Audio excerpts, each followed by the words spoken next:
Guys, sa video natin ngayon, pag-usapan natin bakit nagkaroon ng kunting liwanag sa bulb natin kahit naka-off na yung switch. So kadalasan ito mangyayari guys kapag line to neutral yung supply natin sa bahay.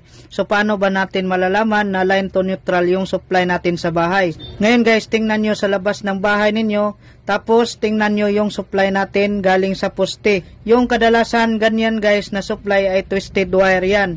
Yung isang wire na yan ay may balot na insulator at yung namang isang wire walang balot yan. So yan yung tinatawag natin na line to neutral.